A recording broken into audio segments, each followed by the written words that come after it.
सभी को मैं नमन करता हूँ और यहाँ के सभी भक्तों को मैं नमन करता हूँ, शुभकामनाएं देता हूँ। मैं आधुनिक युग में श्री श्री मां शारदा देवी की जीवन एवं वाणी, उसकी प्रासंगिकता क्या है, इस पर कुछ संक्षेप में अपने विचार रखूंगा। प्रासंगिकता की बात कहते हुए मैं वो कहूँ, इससे पूर्व सिद्धार्थ निष्ठान जी महाराज ने भी इस पर वेदांत की बात की, जीवन की प्रगति की बात की और जीवन में दर्शन के उतारने का, अपने जीवन में उतारने की बात की।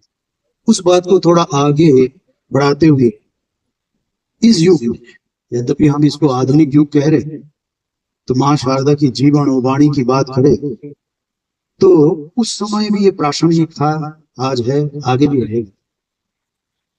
तो ये मां की जीवन और वाणी के आलोक में अपने जीवन के लिए, अपने लिए इसकी प्रासंगिकता पर हम इस पर चर्चा करेंगे। जीवन की प्रासंगिकता इस शब्द पर जब हम दृष्टि डालते हैं, ये जीवन के विकास के साथ साथ जीवन में ये प्रासंगिकता बदल बहुत सी बात। और समय के साथ बाल्यकाल में जागतिक जीवन के कुछ चीजों का प्रासंगिकता एक प्रकार रहता है, फिर जब हम यौवन अवस्था में जाते हैं, वृद्धावस्था में जाते हैं, तो कुछ चीज की प्रासंगिकता बदलती जाती है। जैसे मान लो एक छोटा बच्चा, वो जब छोटा रहता है अर्थात बाल्यकाल में, उसकी जीवन की प्रासंगिकता एक प्रकार, खिलौने से इतना लगाव है, अटैचमेंट है, वो खिलौना कोई छीन ले तो एकदम गुस्से में रोने लगता है या लड़ पड़ता है, मानो खिलौना के लिए पागल है। और वही बच्चा जो बड़ा हो जाता है तो उसकी जीवन की प्रासंगिकता, चीजों की जरूरतें बदल, तो वो खिलौने की प्रासंगिकता नहीं रह जाते हैं। फिर बड़े जैसे वृद्धावस्था में आते हैं तो यौवन अवस्था में जो चीजों की प्रासंगिकता उनके जीवन में रही हो, वो जब उम्र होता है, जीवन के अंतिम अवसर पर, अंतिम स्थान पर जब पहुंचता है, क्योंकि हमारे जीवन एक जो सृष्टि का क्रम है, मनुष्य जीवन ये कही हुए जीव की बात करें तो जायते, वर्धते, अपक्षीयते, नश्यते, चारों अवस्थाओं से हम जाते हैं, जन्म लेते हैं, पढ़ते हैं, फिर धीरे धीरे क्षय होता है, बाल सफेद होते जाता है, दांत गिरने लगते हैं, भले ही हम बाल को रंग करके काला कर ले, पर अवस्था बदलता है।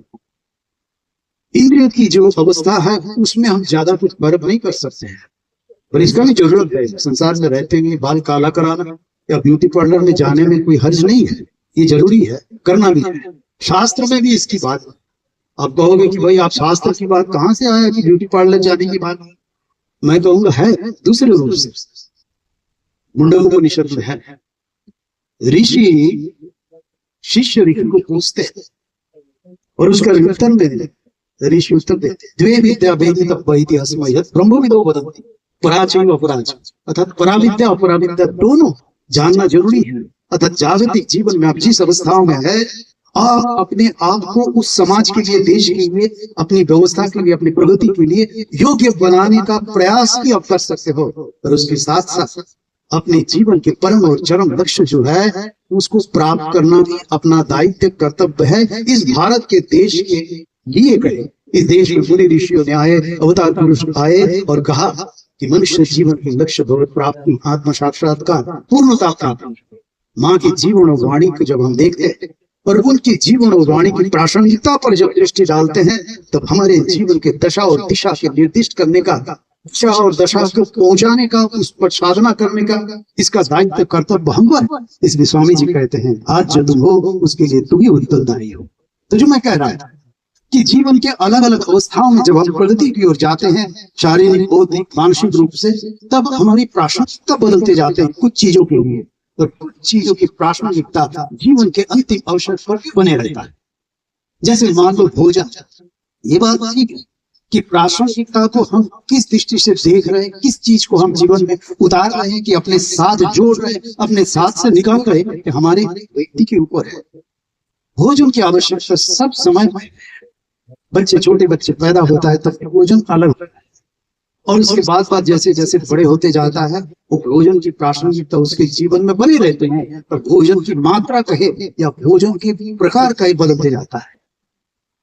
पर कुछ चीज है जिसको ये भोजन प्रासंगिक तो रहता है, पर वो भोजन चुनने का अधिकार, सामर्थ्य, मात्रा चुनने का अधिकार आपके व्यवहार से, आपके चाहत से बदलते जाता है।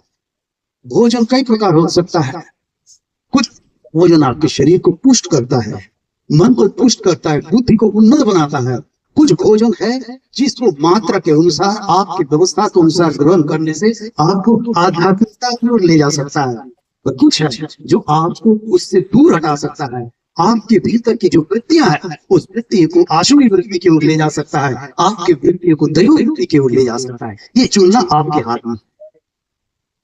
जीवन में जो भोजन जो है इसकी प्रासंगिक रहता है, पर इस देश की व्यवस्था, उस परंपराओं के अनुसार मनुष्य जैसे चारों आयामों के भीतर जाता है, तो हमारे पुरा काल में मनुष्यों ने जो हमारे लिए व्यवस्था रखा, वही परंपराओं को हम देखते हैं। उसमें हम देखते हैं कि मनुष्यों की तीनों आयामों में विकास किया जाता था, जिसे कहा जाता है उससे मनुष्यों का पूर्ण विकास होता है। वो भले ही वो जागतिक उन्नति के लिए जाए, पर उसके साथ साथ धर्म जुड़ा हुआ जाता है। इसलिए हम जब हम 4 आश्रम की बात करते हैं, एक है ब्रह्मचर्य, गारस्थ, वानप्रस्थ, संन्यास, सबके साथ धर्म जुड़ा हुआ रहता है जो मनुष्य को धारण करता है।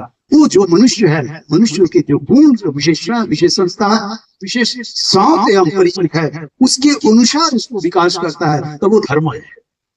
तो ये चारों अवस्था, तो ये चारों आयामों में शिक्षा की व्यवस्था भी थी। गुरुकुल को जब हम देखते हैं उसमें देखते हैं एक है शारीरिक, एक है उसके बाद बौद्धिक, मानसिक, फिर अर्थात, ताकि शारीरिक और मानसिक या बौद्धिक विकास को सही दिशा और इस देश के भावनाओं, परंपराओं के अनुसार उसको सही दिशा तक पहुंचाए। और सही दिशा क्या है? मनुष्य जीवन का लक्ष्य भगवत प्राप्ति, आत्म साक्षात्कार, वो आध्यात्मिक विकास आपको दिशा की ओर ले जाए।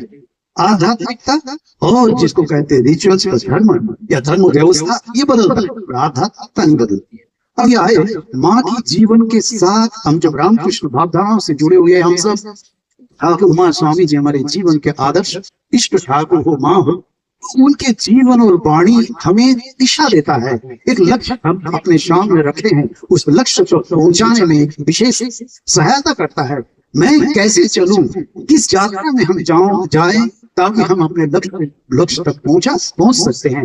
ये माँ की जीवन और वाणी के आलोक में हम जब देखते हैं, और वही उनकी प्रासंगिकता है। उनके जीवन की प्रासंगिकता ये था कि वो अपने आप को चरम और परम परिणति तक पहुंचने के लिए मनुष्यों को क्या करना चाहिए वो दिशा में देते हैं। भले उनके जीवन में उसकी प्रयोजनता नहीं थी, क्योंकि वो तो भगवान स्वयं, भगवान के लीलाशाह शिव थी, उनके जीवन में उसकी जरूरत नहीं थी। अवतार अवतरित होते हैं हमें दिशा दिखाने के लिए, भविष्य के मानव किस दिशाओं में जाए, इस देश की व्यवस्था परंपराओं के अनुसार कैसे अपने आप को चरम और परम परिणति तक पहुंचा, उसकी दिशा दिखाने के लिए अपने जीवन के माध्यम से हमें एक रास्ता दिखाते हैं। उनके जीवन में उसके भली जरूरत नहीं थी, क्योंकि भगवान स्वयं माँ के जीवन के आलोक में हमारे जीवन की, माँ के जीवन और वाणी प्रासंगिकता क्या है, इस पर 2-4 घटनाओं को सामने रखते हुए हम उसको समझने का प्रयत्न करेंगे। दक्षिणेश्वर में माँ शारदा तब रहा करती थी, ठाकुर की वही थी। कई लोग दक्षिणेश्वर देखे होंगे, कई लोग नावत में माँ शारदा जिस कमरे में रहा करती थी, कमरा कहाँ का है, 7 फीट बाई 7 फीट या 8 फीट बाई 8 फीट का अष्टकोण एक कमरा, छोटा सा। तो एक दिन की घटना, श्री राम कृष्ण देव कुछ झूठ ला के माँ को दिए। आजकल उसका चलन थोड़ा अलग टाइप का हुआ। हम लोग जब छोटे से देखते हो बोड़ी बनता था, उसमें खाना वाना पैक होता था, तो झूठ ला के माँ को दिए। देखे अब इसको इस दृष्टि से देखे, उस समय हमें लगता था कि अरे ठीक है, इसको हम अपने जीवन में कैसे इसको दिशा दे। ठाकुर ने क्यों दिया, क्या दिया, वो एक पक्ष, पर उसको हमारे जीवन में हम उसको कैसे उतारे, उससे क्या सीख सकते हैं, इसको देखें। माँ ने उसको, ठाकुर ने कहा इसका छींक बना दिया। पहले जमाने में होता था रस्ती में टांग के वो मटका वगैरह, छोटे बर्तन वगैरह रखते, उसमें खाना होना ताकि चूहा बिल्ली नस कर ऐसे टांग के रखते थे। तो इससे हम उसमें मिठाई वगैरह भक्त लोग दिया करते थे, वो टांग के रखेंगे, तुम इसके हमें रस्सी बना देना, छींक बना। माँ ने बना दी रस्सी, उसके बाद जो रेशा बचा उसमें से उसको लेके छोट कपड़े के भीतर डाल के तकिया बना ली। इसके बाद बहुत दिन की बात, तब माँ जब उद्बोधन में रहती थी, करीब 30 साल बाद किसी प्रसंगों में भक्तों से बात करते हुए माँ कहने लगी, तुम लोग तो आज भी इतने अच्छी व्यवस्थाओं में रखे हो। चारण जी महाराज ने उद्बोधन में माँ के लिए रहने की व्यवस्था कर दी, घर बना दी, सब व्यवस्था व्यवस्थित ढंग से उस समय के अनुसार। आज जो आधुनिक अवस्था के साथ आधुनिक सुविधाओं से हम परिचित हैं, उस समय शायद इस तरह का ही रहा होगा। माँ कहने लगी, तुम लोग आज इतनी व्यवस्था से हमको रखे हो, इतने सुविधा चारों तरफ, अभी जितना नींद आती है उस समय नाहवत ने वो चटाई में, पतला चटाई में, और उस तकिया में, रेशे के तकिया में सो के मुझे उससे अच्छी नहीं रहा। अब इस घटना को किस दृष्टि से देखें? माँ के जीवन इंद्रियों भोग सुख के नहीं है, वो अपने जीवन के द्वारा दिखाया। हमारे जीवन का उद्देश्य शारीरिक बौद्धिक मानसिक भोग के लिए नहीं, जीवन का उद्देश्य शारीरिक बौद्धिक प्रगति को आध्यात्मिक प्रगति की ओर जाने का साधन है।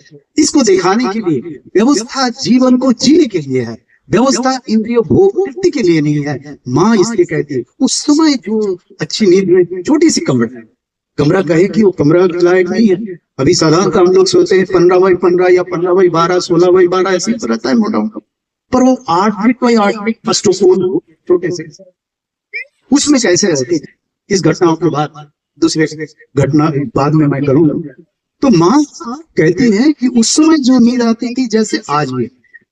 तो जीवन जो है, लक्ष्य जो है, मनुष्य अपने जीवन की पूर्णता प्राप्त, सांसारिक भोग सुख मात्र नहीं, इंद्रिय तृप्ति मात्र नहीं, जीवन का उद्देश्य प्रगति है। प्रगति शारीरिक बौद्धिक मात्र नहीं, शारीरिक बौद्धिक को लेते हुए आध्यात्मिक उन्नति के चरम परिणति तक जो काम हमारे मुनि ऋषियों ने आके बार बार हमें बताया, और महापुरुष लोग, अवतार पुरुष लोग आके बार बार बताया, मनुष्य जीवन का लक्ष्य भगवत प्राप्ति या पूर्णता प्राप्ति। तो सांसारिक व्यवस्था में पूर्णता प्राप्ति की ओर जो ले जाता है, तब जीवन पूर्ण होता है, जीवन जीने का अर्थ पूरा होता है। तो माँ के जीवन को जो हम देखते हैं, यही देखते हैं, उस समय व्यवस्था मुख्य नहीं था। अर्थात हमारे जीवन की साधक के लिए हम सब साधक है, क्योंकि आध्यात्मिक जीवन को हमने चुना है। धार्मिक रिचुअल्स के माध्यम से जीवन को आगे बढ़ने के लिए नहीं चुना, आध्यात्मिकता के लिए हमने चुना, जीवन की प्रगति के लिए। तो माँ को उस समय कभी जैसे सुविधा अनुभव होते थे, तो जीवन जीने के लिए था, व्यवस्था उस समय मुख्य होता नहीं थी। और एक घटना माँ के जीवन में हम देखते हैं, माँ छोटी सी कमरे में नाहवत में रहा करती, जिसका विस्तार मैंने किया अभी आगे। ये नहीं कि वहां सिर्फ सोती थी, ये नहीं कि कुछ समय वो आराम करती थी। वो छोटी सी, जो लोग देखे होंगे वो लोग जानते हैं, समझ पाएंगे और अच्छा से। उस कमरे में रसोई भी था, स्टोर भी था, खाने पीने का सामान रहा करता था। और ऐसा नहीं कि माँ खुद रहती थी, माँ के साथ कई बार लक्ष्मी जी थी, ठाकुर की भातस्पुत्री भी रहती थी, योगिन माँ रहती थी, कभी गोलाब माँ, कोई भक्त महिला आ गया, रात को वही बिताती थी समय। पैर फैलाने की जगह नहीं थी, पैर मोड़ के रहते रहते कई बार उस पैर में दर्द हुआ था।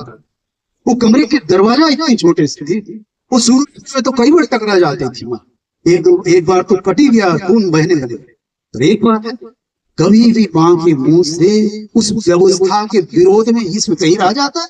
ऐसे कमरे में कौन रह सकता है? कभी भी नहीं, कभी नहीं कहा कि भाई ये था। माँ ये अपने जीवन के माध्यम से हमें दिखा रहे हैं, जीवन जो है चैतन्य निर्भर होना चाहिए, अपने पूर्णता की ओर लक्ष्य होना चाहिए, ना कि सांसारिक भोग सुख व्यवस्था के निर्भर होना चाहिए। हम जब शरीर बोध में ज्यादा रहते हैं, शरीर सर्वस्व रहते हैं, मन तृप्ति सर्वस्व हमारी भावना रहते हैं, तब हमारे शारीरिक सुख सुविधा व्यवस्था से हम थोड़ा छटपटाते हैं। अभी देखिए, हम बैठे थे, पंखा नहीं था, पसीना आ रहा है, बस मरे जा। पर ऐसा नहीं होना चाहिए, जैसी व्यवस्था है उसके अनुसार कई बार हम कर लेते हैं, पर जिस प्रकार व्यवस्था है उसके अनुसार हमको देखना है। अनुष्ठान की ऐसी व्यवस्था करने के लिए मैं तो दयाराम जी को विशेष रूप से, महाराज जी भी कह रहे थे, आत्मनिष्ठान जी महाराज सच में धन्यवाद के पात्र है। और जब हम ठाकुर के भावनाओं से जुड़े हुए लोग आते हैं तो सब चाहते हैं कि ये व्यवस्था ऐसी हो ताकि हम लोगों को अच्छा लगे। अच्छा, शारीरिक भावनाओं के ऊपर उठ के हम आध्यात्मिक जो भावना है उस पर ठहर सके कुछ समय के लिए कहीं। ये ऐसे अवसर जो होता है, ऐसे अवसर पर जो इमोशन हमारा बनता है, जो संस्कार बनता है, ये हमें प्रेरित करता है उस आध्यात्मिक भावनाओं के प्रति विशेष रूप में रुचि लेने का। तो माँ वो छोटी सी कमरा में रहती थी। कई बार तो ऐसा है, वो दक्षिणेश्वर में जो मधुर बाबू के खाजान थे, वो कई बार कहते, कोई संदर्भ में किसी ने पूछा, हाँ सुना हूं कि रामकृष्ण देव के धर्मपत्नियां रहती हैं, कभी देखा? वो छोटी सी कमरे में रहती थी, पर कभी पर पुरुष दूसरे पुरुष देख भी नहीं पाते। कब माँ उठती थी, कब अपना नहाती थी, कब जाके अपने बाकी काम करती थी, किसी को पता नहीं, क्योंकि लक्ष्य निर्दिष्ट था। और लक्ष्य अपने लिए नहीं, लक्ष्य हमारे लिए थे कि हमारे जीवन का लक्ष्य और उद्देश्य प्रति जब हम दृढ़ हो और ख्याल उसी में बने रहे, तब सांसारिक व्यवस्था सुख सुविधा इस पर नजर ही गौण हो जाता है। इसीलिए हमारे शास्त्र में कहा गया है, द्वे विद्या वेदितव्यो इति अस्मन्, जैसे मुंडकोपनिषद की बात कही, अभी कहा गया है कि जीवन का परम और चरम लक्ष्य है पूर्णता प्राप्ति, आध्यात्मिकता प्राप्ति। और तो एक घटना को पर दृष्टि डालते हुए माँ के जीवन की ओर हम देखा, उनकी वाणी को तो एक बार करते हुए अपनी वाणी को विराम दूंगा। माँ तब उद्बोधन में रहती थी। जीवन के अंतिम अवसर के कुछ दिन पहले की बात, बिस्तर में सो लेटी हुई थी माँ। अचानक माँ को सुनाई देता किसी के रोने की आवाज। माँ वहां पलट कर देखती है, भक्त महिला दरवाजा के चौखट पर खड़ी होकर रो रही है। माँ पूछती है, क्यों रो रही हो माँ? वो महिला उत्तर देती है, आप तो चले जाओ, हम किसके पास आएंगे, किससे बात करेंगे, क्या लेके आएंगे? माँ जो बात कहती है, जीवन के कुछ अंतिम अवसर के पहले, ये इतने पते की बात है, ये हमारे लिए कितनी प्रासंगिक है। और मैं इसको प्रासंगिक इसीलिए शुरू में कहा कि उस समय था, आज है, आगे भी रहेगा।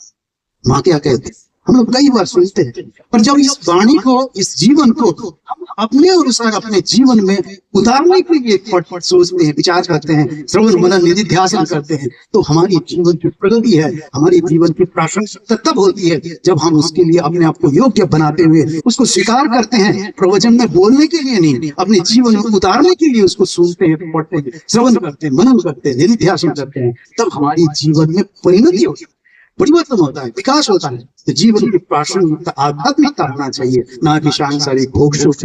माँ क्या कहती है, यदि शांति चाहती हो माँ, किसी का दोष मत देखना, दोष देखना, किसी का दोष मत देखना। इसके बाद माँ रोकी नहीं, दोष देखना अपना, अर्थात सुधार तो जरूरत हम कर, पर हमारे लिए समस्या है, हम आपकी बात नहीं कर रहे, मैं भी इसी में हूं कि हम दोष जब देखते हैं तो अपने ऊपर दृष्टि नहीं पड़ता है।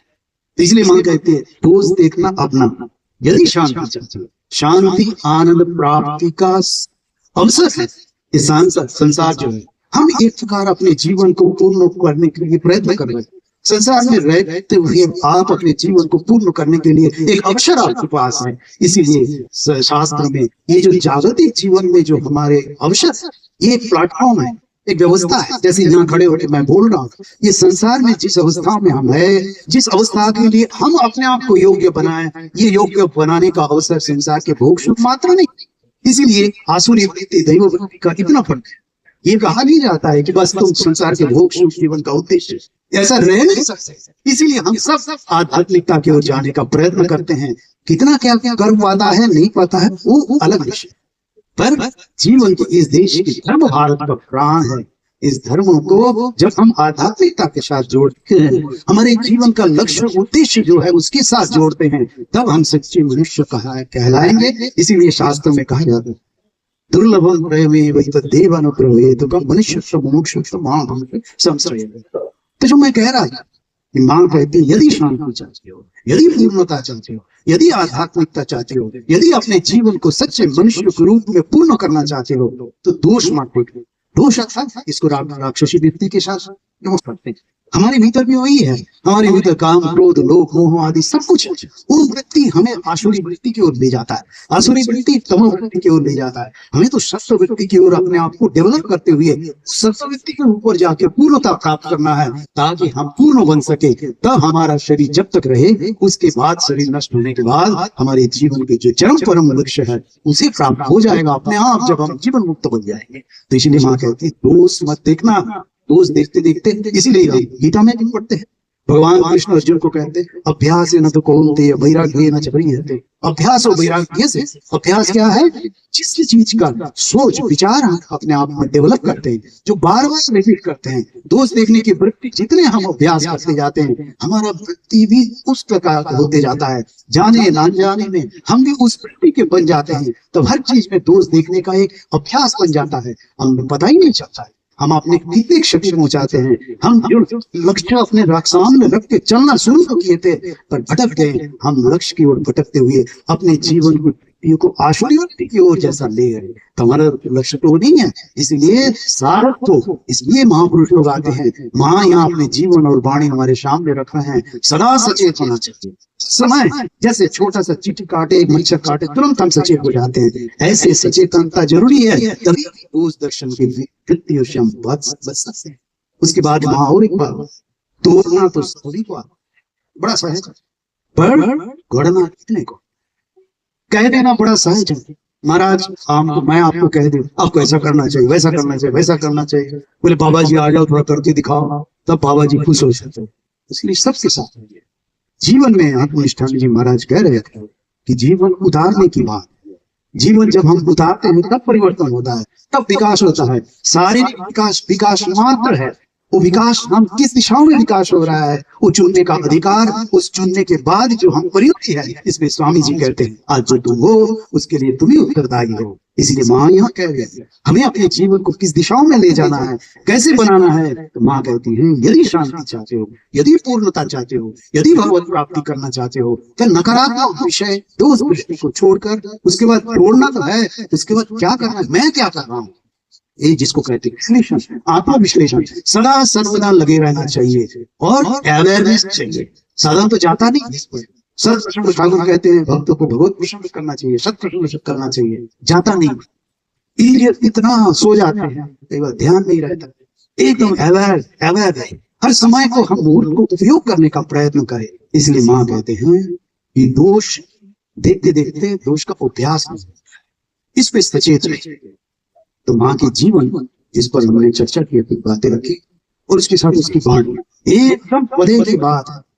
यदि शांति चाहती हो, किसी का दोष मत देखना, दोष अपना देखना। और कोई पढ़ाई में संसार सर्वभूत हुई सच्चिद आनंद स्वरूप विराजमान है, भगवान विराजमान है। ये अभ्यास भले हमें आज नहीं रहा है, पर अभ्यास न तो करो विक्रम से वैराग्य न चबरी हते प्राप्त कर सकते हैं। तो यही साधना है। साधना में कपड़ा मुख्य नहीं, कपड़ा एक जाल सांसारिक व्यवस्था है।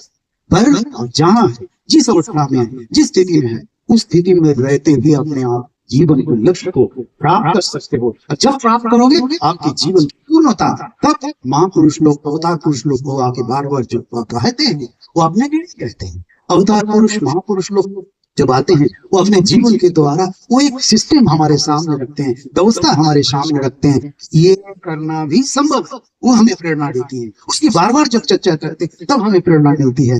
अभ्यास तो वैराग्य सांसारिक भोग सुख, देह भोग सुख ही मात्र जीवन का उद्देश्य। यही वैराग्य इस चीज से जी वो एक प्लेटफॉर्म है।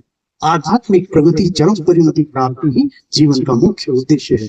ये जब हम स्वीकार करें, कहने से नहीं, यही महाराज जी कह रहे थे, उदाहरण जीवन में जब उतारेंगे, उतारने का प्रयत्न जब करेंगे, कौन क्या बोल रहा है कर रहा है उससे कोई लेना देना नहीं। मुझे बड़ा अच्छा लगता है, वो कई बार मैं उसका जिक्र किया।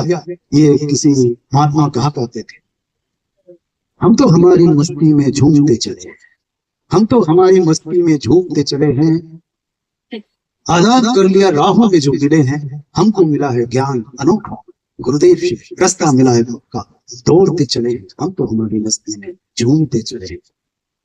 आज इतना ही। आप सबको मेरा नमस्कार, धन्यवाद।